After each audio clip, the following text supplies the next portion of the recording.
Hi guys, I'm here today to make our beloved coconut caramel that is no longer available. The word on the street is some of you are very unhappy that we pulled that from our retail offerings, and so we're here to make it right. You'll have to pay close attention because this recipe is very complicated. Actually, it's not complicated at all, and I feel bad because it's so simple that you all haven't been making it at home yourselves instead of buying it from us this whole time, and you will see.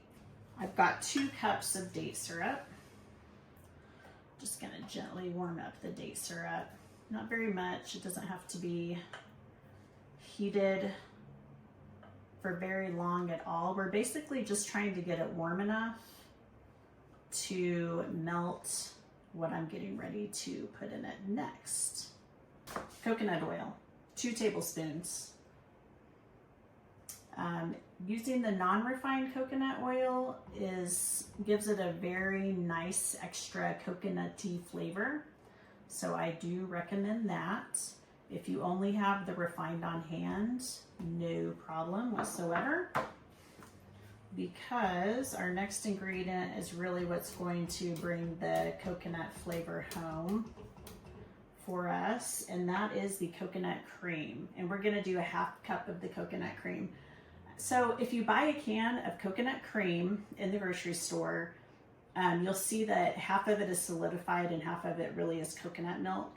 So you're gonna have some left over. So I generally just scoop out the solids, and I'm using only the solids of that can of coconut cream, and I've got about a 1/2 cup.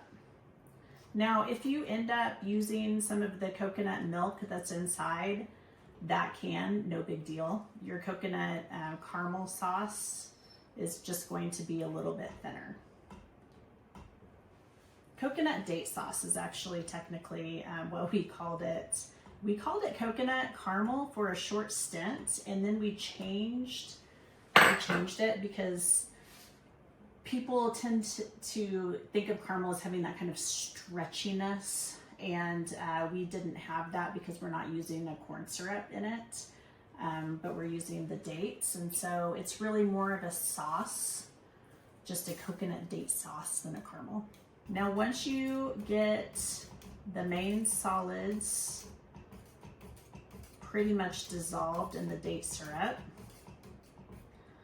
you're going to add a teaspoon of vanilla extract. Y'all, I don't really measure things, so I'm not gonna start here, but that's about a teaspoon, I assure you. And a dash of sea salt. I love this Redmond sea salt. And this is what I use for just things like this. I always have it on my cabinet. So we're gonna stir that in. Again, it doesn't even have to come to a certain temperature. Really, all you're wanting is for the solids to melt and for everything to get properly emulsified. A whisk will do the job.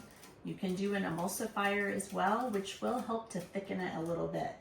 As soon as everything is melted nicely in there and everything is really mixed together well, go ahead and turn off your stove top.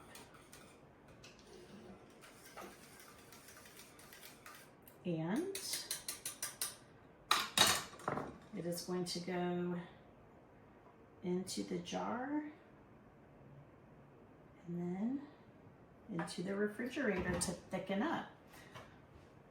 I love these little things. You can get them off Amazon to put on regular mason jars. So in the refrigerator, and in about 2 hours, this is going to be nice and thick and perfect for some vanilla ice cream with salted toasted almonds, my favorite, or plain Greek yogurt. There's so many things that you can do with this. Bananas and walnuts for a quick something to satisfy your sweet tooth. So there you have it, y'all. This is our coconut date sauce right here. I mean, that took me like what? I bet we're at less than 5 minutes. So you can do this. I am truly sorry we don't carry it anymore, but it's very simple to make. You can actually make it in large quantities. It lasts for an extensive amount of time in the refrigerator. Honestly, as long as a couple months, maybe even longer than that. So I would say go get these simple ingredients and get some made, people. It's so worth it.